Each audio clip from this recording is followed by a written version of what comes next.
اللہ تعالیٰ نے کائنات میں نشو و نما کا ایک تدریجی نظام قائم فرمایا ہے۔ چاند جب طلوع ہوتا ہے تو بڑا چھوٹا سا دائرہ محسوس ہوتا ہے، پھر اس کی نشو و نما ہوتی ہے تو ایک بڑی روشنی کی صورت میں وہ سامنے آتا ہے، لیکن پورے عروج کے بعد پھر وہ ڈھلنا اور گھٹنا شروع ہوتا ہے، پھر آہستہ آہستہ اس کی وہ عروج والی روشنی ماند پڑتی ہے، اور کچھ دن اس پر ایسے آتے ہیں کہ بالکل دکھائی نہیں دیتا۔ سورج کی شعاعیں جب سورج صبح نکلتا ہے تو ماند ہوتی ہیں، پھر وہ اتنے عروج پہ ہوتا ہے کہ کوئی اسے آنکھ نہیں ملا سکتا، لیکن شام کو پھر وہ اپنے زوال کو دیکھتا ہے۔ درخت ایک چھوٹے سے پودے کی صورت میں ہوتا ہے، کبھی کبھی یوں بھی لگتا ہے کہ ہو سکتا ہے کہ تیز پانی آئے یا آندھی آئے تو اس کو جڑ سے اکھیڑ دے، لیکن پھر وہ جب پورا جوان ہو جاتا ہے تو پھر بڑے بڑے طوفانوں میں بھی کھڑا رہتا ہے، پھر اس کا بال بھی بانکا نہیں ہوتا، لیکن پھر ایک وقت خزاں کا آتا ہے جب اس کے پتے جھڑتے ہیں، جب پرندے اڑ جاتے ہیں، جب بلبلیں اس پر بیٹھنا چھوڑ دیتی ہیں، پھر کوئی کوئل آ کے اسے کوئی گیت نہیں سناتی۔ پت جھڑ کے موسم میں، زوال کے دنوں میں وہ بہت ساری آوازوں اور بہت سارے مہمانوں کو ترستا ہے۔ اللہ تعالیٰ کا حکمت کا نظام ہے، اس نے تدریج کی ہے اس نشو و نما میں۔ بس یہ دو تین مثالیں دی ہیں، زیادہ بھی دی جا سکتی ہیں۔ اسی طرح اللہ تعالیٰ نے حضرت انسان کو بھی پیدا کیا ہے۔ وہ جوان آدمی جو محنت مزدوری کرتا ہے، دوڑتا ہے، بھاگتا ہے، آتا ہے، جاتا ہے، رزق کماتا ہے تو کنیوں کو پالتا ہے۔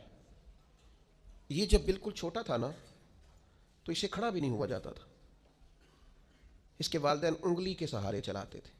آج جو کنیوں کو کھلاتا ہے کما کے اللہ کی توفیق سے، ایک وقت یہ تھا کہ یہ اپنے ہاتھ سے لقمہ اٹھا کے منہ میں نہیں ڈال سکتا تھا، اس کے ماں باپ اس کے منہ میں لقمے ڈالتے تھے، اس کی ماں اس کے لیے خدمت کرتی تھی، پھر اس کو عروج ملا، پھر اس کو باغپن ملا، پھر اس نے دنیا دیکھی، پھر اس نے دوڑنا بھاگنا دیکھا، پھر اس نے بڑی بڑی گاڑیاں چلائیں، پھر اس نے بڑی بڑی ٹرینیں چلائیں، پھر وہ پائلٹ بنا، اور اتنا بڑا جہاز منو ٹنوں کے حساب سے وزن لے کے یہ اللہ نے اس کے قبضے میں دیا، یہ لے کے گیا بھی، یہ لے کے آیا بھی۔ جوانی عروج والی اللہ نے عطا کی، لیکن پھر وقت ڈھلا، پھر واپسی شروع ہوئی، کالے بال سفید ہوئے، سیدھی کمر ٹیڑھی ہونے لگی، اٹھتے ہوئے گھٹنوں میں درد رہنے لگا۔ یہ اللہ کا تدریجی نظام ہے۔ جوانی کے بعد بڑھاپا آیا، لیکن تکلیف والا معاملہ یہ ہے کہ وہی شخص جس طرح اللہ ماشاء اللہ جوانی میں خود بھول گیا تھا کہ مجھ پر کبھی بچپن بھی تھا، میں کبھی کمزور بھی تھا، هل اتى على الانسان حين من الدهر لم يكن شيئا مذكورا، انسان پر ایک وقت وہ بھی تو گزرا ہے جب یہ کوئی قابل ذکر چیز ہی نہیں تھا، اس کا نام تک نہیں تھا۔ جس طرح جوانی میں یہ بھول جاتا ہے نا مجھ پر بچپن بھی تھا، اسی طرح جب یہ بوڑھا ہوتا ہے تو بعض اوقات بچے بھی بھول جاتے ہیں۔ ان کا خیال ہوتا ہے کہ شاید ابا ہی بوڑھا ہوا ہے، دادا ہی بوڑھا ہوا ہے، ہم نے شاید نہیں ہونا۔ وہ بڑی جلدی بوڑھوں کو سکریپ کا مال بنا دیتے ہیں، ان کے لیے چارپائیاں سٹور روم میں لگ جاتی ہیں، ان کو کہا جاتا ہے کہ ابا کو اے سی کی اس لیے ضرورت نہیں رہی کہ گھٹنوں میں درد ہے، ان کو یہ کہا جاتا ہے کہ چونکہ ان کا سامان ہی مختصر سا ہے لہذا بڑے کمرے کی حاجت ہی نہیں ہے۔ دھیرے دھیرے بزرگوں کے ساتھ لوگوں کا رویہ سخت ہے۔ اللہ تعالیٰ نے والدین کے سارے حقوق بیان کر کے پھر آخر میں فرمایا کہ دعا مانگو، حقوق بھی ادا کرو، بازو بھی کھلے کرو، پیار بھی کرو، خدمت بھی کرو اور دعا بھی کرو۔ کیا دعا کریں؟ فرمایا وَقُلْ رَبِّ ارْحَمْهُمَا، مجھ سے کہو، دعا کرو میری بارگاہ میں، کہو رب ارحمہما، یا اللہ ان دونوں پہ رحم فرما، کما ربیانی صغیرہ، جیسے انہوں نے مجھے بچپن میں پالا تھا۔ ان کی خدمت کرو اور پھر میرے حضور ان کے لیے التجائیں بھی کرو۔ بوڑھوں کے لیے آج اگر اسلامی ممالک میں بھی اولڈ ہوم بنانے کی ضرورت پیش آ جائے، میں اللہ کے گھر میں بیٹھا ہوں، میں جمعے والے دن آپ سے مخاطب ہوں، میں آپ کو اپنا درد درس کرنے لگا ہوں، میں ضرورت محسوس کرنے لگ گیا ہوں کہ ہمیں ایک اولڈ ہاؤس بنانا چاہیے۔ جس تکلیف سے آ کے بوڑھے اپنی ببتا سنانے لگیں، جس درد سے آ کے وہ اپنی کمزوریوں کا اظہار کرنے لگیں، کبھی کبھی دل کرتا ہے کہ طلباء کے لیے بھی مدرسہ بنائیں اور کوئی 10 کمرے بوڑھوں کے لیے بھی بنا دیں۔ یہ دل کرنے لگا ہے، کیونکہ 6 بچے تھے اور اکیلا باپ ان کی ضروریات، پڑھائی، دوائی، کھانا، ان کی سیریں افورڈ کرتا تھا۔ کیا ہوا ہے پھر 6 سارے مل کے بھی ایک باپ کا خرچ نہیں اٹھاتے، 6 مل کے بھی اماں کے ساتھ اپنا رشتہ استوار نہیں کرتے۔ اماں کدھر رہتی ہے؟ کہتا وہ اماں کا چھوٹے سے پیار ہے ادھر ہوتی ہے. واقعی ایسا ہی ہے. دل پر سوچ سمجھ کے بتا, بات یہی ہے کہ اس کا چھوٹے سے پیار ہے, یا تیرا یا تیری گھر والی کا رویہ ٹھیک نہیں کہ وہ رہ سکے؟ یہ سچ بتا کہ واقعی وہ جو تو کہہ رہا ہے وہی ٹھیک ہے, یہ حقائق کچھ اور ہیں. بوڑھوں کے لیے اسلام نے جو حقوق بیان کیے, بیان کرتے کرتے مدینے والے حبیب نے بات اتنی کھول دی, حضور فرمانے لگے تمہیں پتہ ہے تمہیں جو رزق دیا جاتا ہے وہ تمہارے ضعیفوں کی وجہ سے دیا جاتا ہے. یہ جو تمہارے گھر میں پیسے آتے ہیں, یہ جو تم پر فضل ہوتا ہے, یہ جو لوگ تمہارا اکرام کرتے ہیں, یہ جو دنیا تمہارے لیے اٹھ کے کھڑی ہوتی ہے, اور یہ جو لوگ تمہیں اعزاز دیتے ہیں, اور یہ جو تمہاری جھولیاں بھری رہتی ہیں, حضور فرمانے لگے تمہارے ضعیفوں کی وجہ سے رزق دیا جاتا ہے. یاد رکھنا ہر چیز کے پیچھے محنت نہیں ہوتی, بہت ساری چیزوں کے پیچھے دعا بھی ہوتی ہے. کبھی ماں کے ہاتھ اٹھے تھے, اس نے کہا تھا اللہ میرے پتر میں نہ دیں یہ کو سانبھے آنا جائے. کبھی باپ نے کہا تھا کہ اس نے میری خدمت کی ہے, بھوکا نہیں مرے گا کبھی بھی. وہ کبھی جو التجا ہے, وہ دعا ہے, وہ جو برکت ہے تمہارے گھر میں, وہ جو بوڑھوں کے ساتھ تمہارا رویہ اعلیٰ ترین ہونا چاہیے, اس پر یار نئے سرے سے غور کرنے کی ضرورت پڑ گئی ہے. بزرگ کونوں میں بیٹھ کے کہتے ہیں, نکروں میں بیٹھ کے کہتے ہیں, میں نے پوچھ دے نہیں, میرے نال صلاح نہیں کر دے, میرے کو چپ کر کے لنگ جاندے. میں نے تے کو پوچھتا ہے تو میں چپ کر کے کہنا بچے بڑے نیک نے, بڑے اچھے نے, لیکن میں کیسے اپنے پیٹ سے کپڑا ہٹاؤں. میرے عزیزو, رسول رحمت صلی اللہ تعالیٰ علیہ وسلم نے ان بوڑھوں کے ساتھ نیکی کرنے پر جو اجر بیان کیا ہے وہ بڑا انوکھا ہے. حضور نے بزرگوں کے ساتھ جو اکرام کرنے کے بعد اس کا نتیجہ بتایا ہے, اور جو انعام ملے گا کسی ضعیف آدمی کی خدمت کرنے پر, وہ انعام بڑا شاندار بیان کیا ہے. آپ کبھی ترمذی شریف کی اس حدیث پر غور کریں. میں عرض کرنے لگا ہوں تو انسان تو بڑی ساری روحانی عروج پہ چلا جائے کہ یار حد ہو گئی, اتنا بڑا انعام ملے گا. نبی کریم نے فرمایا اگر تو کسی بوڑھے کی اس کی بڑھاپے میں خدمت کرے گا نا, تو جب تو بوڑھا ہوگا تو اللہ تعالیٰ ایک جوان مقرر کرے گا جو تیری خدمت کرے گا. آپ نے خدمت کی, اور حضور فرماتے ہیں پھر اللہ ڈیوٹی لگائے گا بندے کی. آپ نے بوڑھے کی خدمت کی, اور جب آپ بوڑھے ہوئے تو آپ کی جو ذمہ داریاں تھیں وہ اللہ کے ذمہ کرم پہ چلی گئیں. اللہ نے بندہ مقرر کیا ہے, اللہ نے. حضور فرماتے ہیں رب نے نرخ بازار محبت کا انوکھا ہو گیا, خود خریداروں میں شامل آ کے مولا ہو گیا. اللہ نے ڈیوٹی لگائی, اللہ نے, کہ اس نے ایک بوڑھے کی خدمت کی تھی, اب ایک جوان اللہ مقرر کرے گا. اور اس حدیث میں تصریح نہیں فرمائی, یہ ترمذی کی ہے, تصریح نہیں کی کہ وہ بیٹا ہی ہوگا. بھتیجے کی بھی ڈیوٹی لگ سکتی ہے, کسی شاگرد کی بھی لگ سکتی ہے, کسی گلی محلے میں بھی کسی کے دل میں اللہ بات ڈال دیتا ہے کہ تو اس کی خدمت کر. شرط یہ ہے کہ پہلے تو نوکری کر, ڈیوٹی کر. ہمارے دین نے بوڑھوں کے لیے گنجائش رکھی. نماز میں سجدہ ضروری ہے, قیام فرض ہے, لیکن اگر کوئی بوڑھا ہو گیا, ضعیف ہو گیا, تو کہا کوئی حرج نہیں, بیٹھ کے پڑھ لو اللہ قبول کر لے گا. اشارے سے پڑھ لو اللہ قبول کر لے گا. تم اگر حج نہیں کر سکتے, صحت اجازت نہیں دیتی, فرض ہے, سرمایہ ہے, تو کسی کو بھیج کے کرا لو. جب اللہ تعالیٰ کمزوروں کے لیے اتنی گنجائش پیدا فرماتا ہے تو ہمارے دلوں میں بھی تو گنجائش ہونی چاہیے نا. ہمارے دلوں میں بھی عمر رسیدہ ہونا, عمر کا بڑا ہونا اعزاز ہے.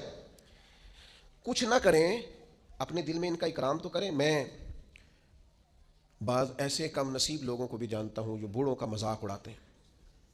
ان کے ذوف کی وجہ سے اپنے لیے وہ ہنسنے کا سامان کرتے ہیں. ان کے منہ میں دانت نہیں رہے تو یہ اس بات کو بطور شغل کے اپنا لیتے ہیں. اٹھنا بیٹھنا ان کے لیے دشوار ہے تو یہ بعض بوڑھوں کو غصہ دلا کے, چڑھا کے خوش ہوتے ہیں.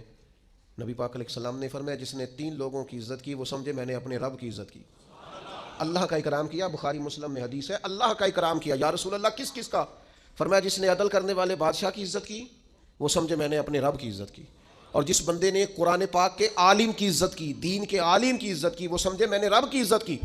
اور فرمایا جس نے بوڑھے مسلمان کی عزت کی سمجھے میں نے اپنے رب کی عزت کی ہے.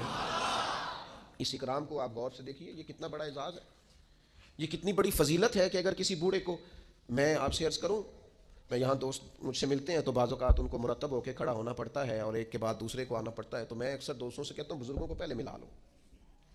اس کی وجہ یہ ہوتی ہے کہ بوڑھے آدمی کے لیے کچھ زیادہ دیر کھڑا رہنا بھی مشکل ہوتا ہے, اور ان کے اعزاز کے بھی خلاف ہے, ان کی طبیعت کے بھی خلاف ہے کہ آپ ان کو آپ آگے بڑھ کے ملیں, کیا حرج ہے. آپ ان کی سفید داڑھی کا اکرام کریں جس کی اللہ بھی حیا فرماتا ہے. آپ اپنے سے عمر رسیدہ لوگوں کا اکرام کریں گے تو ان کی عزت تو ہوگی, آپ کی تربیت بھی نظر آئے گی. آپ کو لوگ دیکھ کے کہیں گے کہ ماں باپ نے سینچا ہے, اساتذہ نے توجہ دی ہے, مشائخ نے تربیت دی. آپ بزرگوں کے لیے اپنے جذبات کو نرم کریں، آپ ان کے حق میں اپنی رائے کو عمدہ کریں، آپ اپنے دل میں ان کے لیے گنجائش بنائیں، خدمت کے لیے آگے بڑھیں۔ ایک بوڑھے آدمی آئے حضور علیہ السلام کی عالی مرتبت بارگاہ میں، تو کچھ لوگوں نے انہیں جگہ دینے میں تھوڑی تاخیر کی، تو اللہ کے رسول نے تنبیہ فرمائی۔ نبی کریم علیہ السلام فرمانے لگے جو چھوٹوں پہ رحم نہ کرے اور بڑوں کا احترام نہ کرے وہ تو ہم میں سے ہے ہی نہیں۔ ہم نے تو سکھائی ہی رحمت کرنا ہے اور ہم نے تو بتایا ہی اکرام کرنا، تو جسے نہ چھوٹے پہ رحمت ہے، دیکھیں نا بڑوں کی بھی ڈیوٹیاں ہیں، ان کو بھی سختی سے منع کیا چھوٹوں پہ رحم کرنا، ان کو بھی تاکیداً منع فرمایا، اور چھوٹے سے کہا تم نے اس کا اکرام کرنا ہے۔ مجھے بتائیے کتنا حسین سنگم بنے گا، کتنا شستہ عمل بنے گا، اور کس قدر خوبصورت ماحول بنے گا۔ بڑا شفقت ہی کرتا جا رہا ہے اور چھوٹا احترام ہی کرتا جا رہا ہے۔ انداز کتنا انوکھا ہوگا، خوشبو کتنی پھیلے گی، ٹھنڈک کتنی ہوگی، اس کے اندر حسن کتنا چھلکے گا۔ تو میرے عزیز اپنے بزرگوں کا، ضعیف لوگوں کا کچھ اکرام کریں۔ بعض لوگ کہتے ہیں ابا جی سخت بڑے ہیں،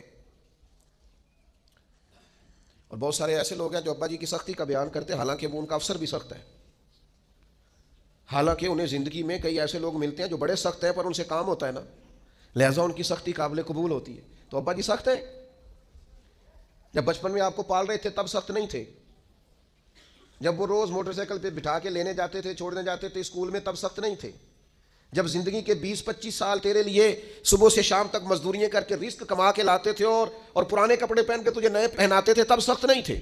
ایک بزرگ کا فرمان یاد رکھنا، بڑا نفع دے گا۔ وہ فرمایا کرتے تھے ماں باپ کی سختی برداشت کر لو، انشاءاللہ پھر ساری زندگی کسی اور کی سختی سہنی نہیں پڑے گی، پھر اللہ تعالیٰ آسانی کر دے گا، پھر تمہیں اس تکلیف سے گزرنا نہیں پڑے گا۔ اور پھر میں عجیب منظر میں دیکھتا ہوں زمانے میں کہ یہ سب کا خیال ہے کہ ہماری عزت ہو، تو بھئی آپ بھی تو کسی کی کریں نا۔ یہ سب کا خیال ہے کہ ہمارا اکرام کیا جائے، تو آپ بھی کسی کا کریں۔ یہ سب کا خیال ہے کہ میں ایک ٹائم آئے جب میں سینئر سٹیزن بن جاؤں اور میں بوڑھا ہو جاؤں اور بزرگ ہو جاؤں، تو بھئی آپ بھی کسی کا اکرام کریں تاکہ اس وقت آپ کے لیے بھی آسانی بنے۔ بوڑھوں کے نرم دل، ان کا جی چاہتا ہے کہ ان کی عزت ہو، ان کی طبیعت چاہتی ہے کہ ہاں ایک الگ بات ہے کسی میں عاجزی کوٹ کوٹ کے بھری ہوئی ہے، وہ کہتا ہے نہیں نہیں جی ضرورت نہیں، لیکن بزرگی تقاضا کرتی ہے کہ اکرام کیا جائے، احترام کیا جائے۔ علامہ اسماعیل حقی لائے ہیں روایت، ایک شخص نے آ کے عرض کیا تھا حضور میرے رزق میں برکت نہیں، تو حضور فرمانے لگے کہیں تو بوڑھوں کے آگے آگے تو نہیں چلتا، تم بزرگوں کا گویا احترام کرنا شروع کر دے، اللہ تیرے رزق میں برکت پیدا فرما دے گا۔ لیکن ہماری طبیعت یہ ہے کہ ہمارے اندر وہ خاص جذبات پیدا نہیں ہوتے۔ ہمیں وہ آج ایسے لوگوں سے سابقہ پڑتا ہے اور ایسے لوگوں کو سنتے ہیں جو مزاجن بے ادب ہوتے ہیں، طبعاً بے ادب ہوتے ہیں، تو ہم یہ ادب، یہ احترام، یہ چھوٹی سی قید ہوتی ہے، تو ہم چونکہ کسی قید کے قائل نہیں، آزاد جینا چاہتے ہیں، مرضی سے اٹھنا چاہتے ہیں، مرضی سے سونا چاہتے ہیں، مرضی سے آنا جانا چاہتے ہیں، تھوڑی سی قید ہمیں بھاری لگتی ہے۔ یاد رکھنا اگر زندگی میں بزرگوں کا احترام کریں گے، اکرام کریں گے، آپ کو پتہ ہے اسلام نے کچھ احکام بیان کیے۔ کچھ لوگ گفتگو کر رہے تھے حضور کے سامنے، تو نبی پاک نے فرمایا جو تم سے بڑا ہے پہلے اسے بات کرنے دو۔ کچھ شریعت نے فقہا کے لیے خاص احکام بیان کیے، مثلا ایک شرعی مسئلہ ہے کہ نماز کی امامت کرنی ہے۔ اب امامت کے لیے 2 لوگ یا 3 لوگ مل گئے ہیں، تینوں ہی حافظ ہیں، تینوں ہی قاری ہیں، تینوں ہی مسائل نماز سے ایک جتنا آگاہ ہیں، تینوں کے اندر اللہ تبارک و تعالیٰ نے صلاحیت رکھی ہے کہ بہترین انداز میں امامت کر سکتے ہیں۔ اب تینوں موجود ہیں، ترجیح کس کو دینی ہے؟ تو فقہا نے لکھا دیکھ لو عمر کس کی زیادہ ہے، اس کو مصلی پہ کھڑا کر لو۔ یہ بھی ایک وجہ فضیلت ہے، یہ بھی ایک وجہ اعزاز ہے، اور عشاق کی اپنی بات ہے، عاشق اپنے رنگ میں بات کرتے ہیں۔ ایک عاشق نے کہا مسئلہ اس طرح ہے کہ جس کا زمانہ ہم سے آگے ہے نا، اس کا زمانہ نبی پاک کے زمانے کے قریب ہے، تو ہم تو اس لیے بھی کرام کرتے ہیں کہ اس کا زمانہ رسول پاک کے زمانے کے قریب، ہم زیادہ بعد میں آئے ہیں تو اس کا زمانہ حضور کے ظاہری زمانہ مبارک کے قریب ہے، لہذا ہمارا عشق تقاضا کرتا ہے کہ جس کا زمانہ حضور کے زمانے کے نیڑے ہے ہم تو اس کا احترام کریں گے۔ تو آپ مجھے بتائیے جب اپنے سے سینئر کا اس لیے احترام کیا جا رہا ہے کہ اس کا زمانہ قریب ہے، تو پھر صحابہ کا کتنا کوئی احترام ہوگا، پھر اولاد رسول کا کتنا کوئی احترام ہوگا۔ صحابہ تو وہ صحابہ تھے جن کی ہر صبح ہی صبح عید ہوتی تھی، کیونکہ خدا کا قرب حاصل تھا، نبی کی دید ہوتی تھی۔ تو بزرگوں کے لیے اپنے رویوں میں نرمی، اپنی طبیعتوں میں نرمی اپنے بزرگوں کے لیے۔ اور میں عرض کروں کہ انسان سب سے زیادہ قابل رحم بڑھاپے میں ہوتا ہے، اس نے بڑا عروج دیکھا ہوتا ہے، اس نے بڑا کچھ اپنے ہاتھ سے کیا ہوتا ہے، ساری کنجیوں پر اس کا قبضہ رہا ہوتا ہے، لیکن پھر وہ جب اپنے سامنے ان چیزوں کو بکھرتا دیکھتا ہے، سمٹتا دیکھتا ہے، تو طبیعت کے اندر بعض چیزیں ایسی پیدا ہوتی ہیں جو ٹھیک نہیں۔ اللہ کے محبوب علیہ السلام نے فرمایا تمہاری برکت تمہارے اکابر کی وجہ سے، تمہارے بڑوں کی وجہ سے تمہیں برکت ملے گی۔ بزرگوں سے اگر رویہ ٹھیک رکھو گے تو برکت ہو جائے گی، کرم ہو جائے گا، رحم ہو جائے گا۔ لوگ جو مرضی کہتے پھریں، لیکن مجھے بڑا ہی اچھا لگتا ہے جب میں کسی گاڑی کے پیچھے لکھا ہوا دیکھتا ہوں نا، سب میرے ماں باپ کی دعا ہے، دل بڑا ٹھنڈا ہوتا ہے، طبیعت میں بڑا قرار آتا ہے۔ میں آپ کے سامنے بیٹھا ہوں، میں نے ڈھیر سارے اساتذہ سے پڑھا ہے، اور کتاب کا میرے ساتھ تعلق یہ رہا کہ یوں بھی ہوا کہ 300 صفحے کی کتاب ہے تو میں نے شروع کی ہے تو ایک ہی نشست میں پڑھ کے اٹھاؤں۔ میں نے زندگی میں بہت کچھ سیکھا، بڑے لوگوں سے سیکھا، لیکن مجھے اگر کوئی بندہ کہے نا آپ کی اصل یونیورسٹی کا نام کیا ہے تو میں کہوں گا میری اماں۔ مجھے کوئی کہے کہ آپ کو سب سے زیادہ کس سے سیکھنے کا موقع ملا تو میں کہوں گا میری والدہ سے، اپنے والد صاحب سے۔ میں نے جو تربیت اور مزاج اور ٹھہراؤ پایا اپنی والدہ سے پایا، اور میں نے ان کی شخصیت کے اندر جو دیسی پن پایا نا، سادگی، اس کو میں نے اصل سمجھا کہ یہ اصل ہے، اس میں ملمہ سازی نہیں۔ دیہات کے لوگوں میں وہ چالاکیاں نہیں جو دور جدید کے لوگوں میں اللہ ماشاءاللہ آ گئی، جو ہے وہی ہے، جو ہے وہ اصل ہے۔ تو آپ اپنے بزرگوں کی برکات اپنے مزاج کے اندر شامل رکھیں، ان کی طبیعتوں کو شامل رکھیں، کہیں اگر وہ تلخ ہیں تو انہیں برداشت کریں۔ نبی پاک صلی اللہ تعالیٰ علیہ وآلہ وسلم نے بزرگوں کے لیے، بوڑھوں کے لیے خاص احکامات جاری کیے۔ اصل میں نا ہمارے ہاں بہت ساری چیزیں مغرب سے آئی ہیں، اور جو مغربی معاشرہ ہے وہ سارے کا سارا مادیت پر مبنی ہے، مادہ پرستی ہے۔ اب 18 سال کے ہو گئے، آپ فارغ ہیں، نکلیں گھر سے، آپ کے والدین کدھر ہیں کوئی پتہ نہیں، وہ کہاں وقت بتاتے ہیں آپ کا کوئی لینا دینا نہیں، آپ پر قانوناً کوئی پابندی نہیں۔ اور میرے نبی پاک علیہ السلام نے تو فرمایا نکاح کے وقت بھی اگر ولی موجود نہ ہو تو گویا نکاح میں وہ حسن نہیں جو حسن ہوتا ہے۔ اس موقع پر بھی کہا کہ اس کا باپ موجود ہو۔ آپ آج بھی رجسٹر کھول لیں نکاح کا تو لکھا ہوتا ہے دلہا یا اس کے وکیل کے دستخط، تو وکیل کے کھانے میں کس کو لکھا جاتا ہے؟ والد کو۔ وکالتیں باپ کے نام۔ تو چونکہ مغربی سوسائٹی مادیت پر مبنی تھی، صرف پیسے کماؤ باقی چھوڑ دو، تو ہمارے ہاں لوگوں نے اس طرف توجہ کی تو یہاں بھی اولڈ ہاؤس بننے لگے، یہاں بھی بوڑھوں کو سکریب کا مال سمجھ کے ہم نے چھوڑنا شروع کر دیا۔ میرے عزیز یاد رکھیں، اپنی طبیعت اس طرح کی بنائیں، اپنا لہجہ اس طرح کا بنائیں کہ جس میں بزرگوں کے لیے احترام ہو، جس میں بزرگوں کے لیے اچھے جذبات، جس میں اپنے بزرگوں کے لیے ہمارے نا یہ فقہ کے جو مسائل ہوتے ہیں نا، فقہی مسائل، ان میں اختلاف ہو جاتا ہے، اور یہ اختلاف رحمت ہے۔ مثلا فقہی مسائل، ایک ہوتا ہے عقیدے کا اختلاف، وہ ٹھیک نہیں۔ فقہی اختلاف یہ فقہی مسئلہ ہے کہ آمین اونچا کہنا ہے یا آہستہ کہنا ہے، رفع دین کرنی ہے، یا یہ فروعی مسائل ہیں، ان میں اختلاف ہو جانا کوئی ایسی بڑی بات ان میں ہو جاتا ہے۔ مثلا ہمارے بزرگوں میں ایک مسئلہ چلتا ہے کہ سپیکر کے اندر نماز پڑھائیں تو نماز بالکل ٹھیک ہے یا اس کا اصل حسن قائم نہیں رہتا، ایک مسئلہ ہے فقہی۔ تو ایک مسئلہ چل گیا فقہی جس میں کچھ اختلاف رائے ہو جاتا ہے، دلائل ہوتے ہیں سب کے پاس وہ اپنے اپنے، لیکن یہ بزرگ ایک دوسرے کا احترام کرتے تھے، امام شافعی، امام مالک کا، امام مالک، امام احمد بن، یہ لوگ ان چیزوں کا احترام کرتے ہیں۔ فروع میں عقیدہ ہے، اس میں کوئی کمپرومائز ہے۔ تو ہمارے ایک دوست تھے تو ان کا اس مسئلے میں موقف اور تھا، استاد صاحب کی رائے اور تھی، تو کچھ تھوڑا سا اختلاف پیدا ہوا، لیکن بڑے حسین لوگ تھے، اختلاف بھی احترام کے ساتھ کرتے تھے، اختلاف میں بھی وہ آداب نہیں چھوڑتے تھے۔ تو استاد صاحب نے بلایا اور بلا کے کہا یہ مسئلہ بیان کرتے ہیں، کہ میں کرتا ہوں، تو کہا میری رائے تو یہ ہے۔ تو میں اپنے اس دوست کا قائل ہو گیا۔ استاد صاحب کہنے لگے میرے پاس یہ دلیل ہے، اور جس بندے کو تم نے مسئلہ بتایا مجھ سے پوچھ کے گیا تھا اور میں نے تو یہ رائے دی ہے۔ تو ہمارے وہ کلاس فیلو کہنے لگے استاد صاحب میرے پاس دلیلیں بھی ہیں، اور آپ نے مجھے کتاب و سنت پڑھنے کا جو سلیقہ بتایا اس سلیقے کی روشنی میں مسائل بھی اخذ کر سکتا ہوں، دلیل بھی دے سکتا ہوں، لیکن چونکہ آپ میرے استاد ہیں، آپ جیسے حکم کریں میں ویسے رائے دینے کو بھی تیار ہوں، میں اڑوں گا نہیں، میں ضد، فقہی مسئلہ ہے، میری رائے اور ہے، آپ کی رائے اور ہے، لیکن برکت چونکہ بڑوں سے ہوتی ہے، بزرگوں سے ہوتی ہے، لہٰذا میں اپنی رائے چھوڑ دیتا ہوں۔ تو میرے بھائی ایک عالم دین دلائل رکھنے کے باوجود اگر اپنے استاد کے سامنے اپنی رائے چھوڑ کے استاد کی رائے پہ عمل کرتا ہے، چلو مہربانی کرو کبھی آپ بھی ابا جی کے سامنے اپنی رائے چھوڑ دو، کبھی آپ بھی کو ٹھیک ہے جس طرح آپ کہیں گے ویسے ہو جائے گا، آپ بھی کبھی تھوڑی دیر کے لیے اپنی رائے سے رجوع کر لیں، کوئی حرج والی بات نہیں ہے، کچھ بھی نہیں فرق پڑتا، کچھ بھی معاملہ نہیں ہوتا۔ ہمارے ایک دوست تھے، ایک اور بات یاد آ گئی، تو کہیں سفر پہ جانا تھا دوستوں نے سیر کے لیے کالج کے زمانے میں، تو انہوں نے پہلے وعدہ کیا، آپ نے چھوڑ دیا، تو ان سے کہا کیوں نہیں جا رہے؟ کہنے لگے میری امی نہیں مانتی۔ تو نوجوان بچوں کے لیے تو یہ بڑا خطرناک جملہ، سب نے مذاق کیا، تو میں آیا تو مجھے آ کے کہنے لگے کہ جی وہ صاحب مکر گئے، کہنے میری امی نہیں مانتی، تو ہوتی امی تو بغیر قدم بھی نہیں چکتا۔ تو میں نے کہا خدا کے بندو طنز کر رہے ہو، اس کو تو بلاؤ، اس کی تو زیارت کرنی چاہیے، تو قابل زیارت آدمی ہے جو ماں کی بات مانتا ہے۔ ایک سیر ہے نا، کوئی ایسا مسئلہ تو نہیں، اس نے کہا امی کہتی ہے ابھی میں نہیں جانے دیتی، تو میں مان گیا ہوں۔ تو یہ قابل تحسین ہے کہ قابل تنقید ہے، آپ نے اسے تنقید کا باعث بنا لیا ہے۔ اپنے بزرگوں کے ساتھ، بڑوں کے ساتھ آپ کا لہجہ اکرام والا، احترام والا، محبت والا، اور آپ ادب کریں، آپ کوئی بھی ہیں، آپ احترام کریں، کوئی بھی ہیں آپ، اور احترام کے جذبات پیدا کریں۔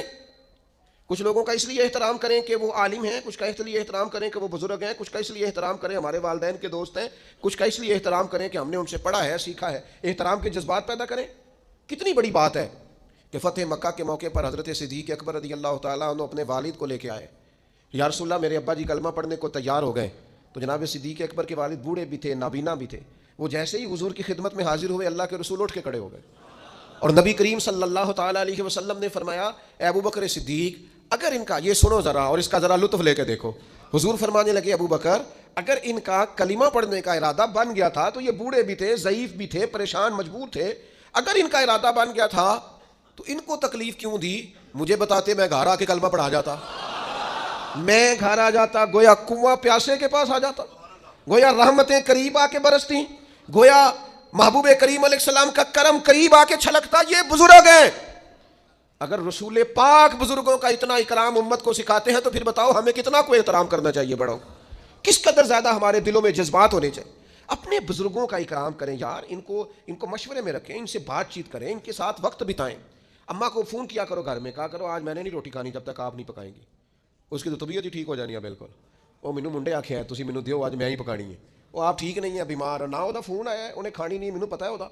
یہ آپ کریں اپنے بزرگوں کے ساتھ رویہ۔ آپ والد صاحب کو کہیں کہ آئیں آپ سے مشورہ کرنا ہے، اور آپ نے جو رائے دینی ہے میں نے وہ بے شک کہے کہ جناب میں بوڑھا ہوں، بیمار ہوں۔ یہ جو تھوڑا بہت پیر مانتے ہیں نا، ہم تھوڑا بہت پیر ابا جی کو بھی مان لیں، کوئی حرج نہیں، تھوڑا بہت مرشد اماں کو بھی مان لیں، کوئی حرج والی بات ہے۔ یہ بھی بابا صاحب نے کہا ہے بلے شاہ آسمانی اڈ دیاں پڑھنا، جیڑا گھر بیٹھا انہوں پڑھیا ہی نہیں۔ کچھ تھوڑی سی توجہ نبی پاک علیہ الصلوۃ والسلام نے نا اپنے عمل کے ذریعے بڑوں کو، بزرگوں کو اعزاز دینے کا ہمیں طریقہ بتایا۔ بزرگوں کو اعزاز اپنی عملی سیرت کے ذریعے۔ حضرت ابو بکر صدیق بھی بیٹھے تھے، حضرت عمر بھی بیٹھے تھے، حضرت ابو عبیدہ بن جراح بھی بیٹھے تھے۔ حضرت ابو عبیدہ بن جراح ان سب سے عمر میں بڑے تھے، تو حضور کے پاس پانی تھا، کوئی مشروب تھا پینے کا، تو سرکار دینے لگے تو سب سے پہلے حضرت ابو عبیدہ بن جراح کو دیا، تو عرض کرنے لگے یا رسول اللہ آپ پہلے، تو فرمایا آپ کی عمر زیادہ ہے، آپ ان سب سے سینئر ہیں، اور برکت بڑوں کے ساتھ ہوتی ہے، لہٰذا آپ کو اعزازاً پہلے دیا جا رہا ہے۔ تو میرے عزیز میں نے نا، میرا کبھی کبھی دل کرتا ہے کہ میں نوجوانوں سے نا باقاعدہ اس بات پر تاکیداً ان سے وعدہ لوں کہ یار کچھ بھی ہو جائے نا، ماں باپ کے آگے اوف نہیں کرنا، چونکہ اللہ کا حکم ہے، اور جتنے بھی بزرگ آپ کو ملے نا مہربانی کرو، ان کے دل بچوں سے بھی زیادہ نازک ہو جاتے ہیں، ان کو ٹائم دو، اعزاز دو۔ بعد میں ایسا پچھتاؤ گے کہ پھر زندگی میں نا کچھ چیزیں ایسی ہیں جو جتنا مرضی انسان اونچا اڑے ان چیزوں کو دوبارہ حاصل کر سکتا۔ نبی پاک جناب ام ایمن کی قدر کرتے، حضور حضرت حلیمہ کے آنے پہ کھڑے ہوئے، چادر اتار کے بچھائی، رضائی والد آئے تو اللہ کے رسول کھڑے ہوئے، نبی پاک صلی اللہ تعالیٰ علیہ وسلم نے ان بڑوں کا اکرام کر کے، جناب عباس آئے تو حضور کھڑے ہو گئے، میرے چچا۔ نبی پاک علیہ الصلوۃ والسلام نے عملاً ہمیں کہا ہے بزرگوں کے ساتھ آپ نے ناراض نہیں ہونا۔ نوجوانوں مجھے پتہ ہے کچھ والدین کی طبیعت سخت ہے، پر اللہ نے ہمارا والد بنایا ہے نا، انہوں نے بھی ہماری ساری تکلیفیں، میرے قریبیوں میں ایک دوست ہیں کہ ابا جی بڑے سخت ہیں، تو وہ اکثر شکایت کرتے رہتے تھے ابا جی بڑے سخت ہیں، ابا جی بڑے ڈاڈے نے جی، تو ان کی دسی حضرت صاحب، تو ان کا کوئی آپریشن تھا، چھوٹا سا آپریشن تھا، ان کے دوست بھی مجھے کہتے تھے کہ ابا جی نے بڑے ڈاڈے نے، چھوٹا سا آپریشن تھا، تو مجھے فون کر کے نا تو ابا جی رو پڑے، کہنے لگے پیر صاحب دعا کرنا، منڈے دا آپریشن ہے، تو تمہیں پتہ ہے اپنے دکھ ویکھے جاندے نے، اولاد دے نہیں جے ویکھے جاندے، دعا فرمانا۔ میرا دل کرے کدی مینوں ملے نا ہوں آ کے، تینوں میں دساں کرما لیا، تو کہنا ڈاڈا بڑا ہے، اس نے تو رو کے حد کر دی تیرے لیے، اور باپ نے۔ اس لیے مہربانی کریں اپنے بزرگوں کے لیے اپنے جذبات کو اعلیٰ کریں، اللہ تعالیٰ سمجھنے کی توفیق عطا فرمائے۔